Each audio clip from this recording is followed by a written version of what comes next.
Fenton the Mischievous. Once upon a time, in the heart of a lush and vibrant forest, there lived a fox named Fenton. Fenton had fur as red as the fiery sunset and eyes. The color of his eyes was difficult to get recognized. They were mysterious, that's for sure. He was known throughout the forest not only for his striking appearance, but also for his mischievous deeds. You see, Fenton had a habit of playing tricks on the other animals, which often left them quite upset.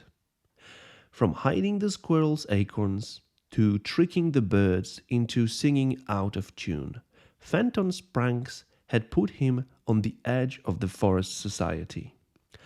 Fenton realized that his mischief had gone too far when he saw that none of the creatures wanted to be around him anymore.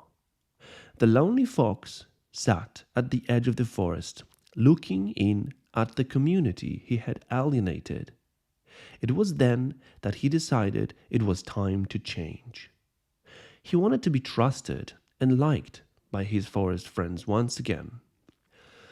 So, Fenton came up with a plan. He would go to each of the animals he had wronged and find a way to make amends. He started with the squirrels, the hardest to convince because they had the most to forgive. Fenton spent days searching the forest floor for acorns, and using his keen nose, he found the biggest and the most luscious ones to replace what he had hidden.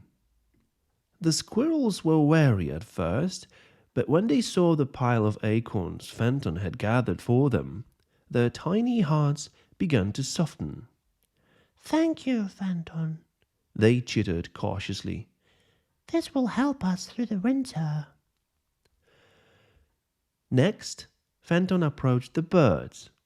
To make up for the off-tune concerts he had caused, he spent his mornings watching the sunrise and practicing the sweetest melodies. When he felt ready, Fenton sang a heartfelt apology in perfect harmony with the dawn's chorus. The birds were so touched by his beautiful song that they have invited him to sing with them every morning. Fenton continued his way, finding unique ways to show each creature how sorry he was. He helped the beavers gather wood for their dams and showed the rabbits secret paths to find the juiciest berries. With every good deed, Fenton felt a warmth in his heart that he had never felt before. The joy of being good, of being helpful, was far greater than any thrill he got from his pranks. Yet, even as the other animals began to trust him, Fenton kept a light of caution on within himself. He knew the path of mischief was an easy one to slip back onto, and he did not want to lose the precious friendships he was rebuilding. So, every night, before he curled up to sleep under the stars, Fenton reminded himself of the happiness he found in being a good fox. As the days turned to weeks, and weeks turned to months, Fenton's efforts to be good were paying off. The forest creatures would now come to him to help, and Fenton was always ready to lend a paw. He had become a valued member of the forest community, known not for his pranks, but for his generosity and kind spirit.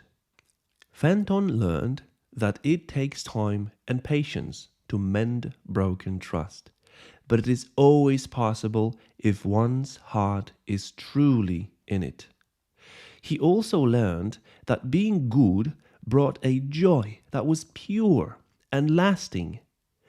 And though he always kept his light of caution on, it shone not as a warning, but as a beacon of the joy of being trusted and loved. The animals of the forest would sometimes gather around Fenton and listen to his stories of his mischievous past, and they would all laugh together, for those days were long gone. They laughed not at the pranks, but at the journey Fenton had made from being the forest's trickster to its most trusted friend. And so, Fenton lived out his days, a beacon of trust and joy in the heart of the forest, his mischievous past a distant memory, replaced by the happiness of a life well lived and well loved. And whenever a new animal would move into the forest, they would hear the story of Fenton the fox, who taught everyone that change is possible and that the light of caution is not just a reminder of the path one should not tread, but also a guide towards the path of goodness and trust. The end.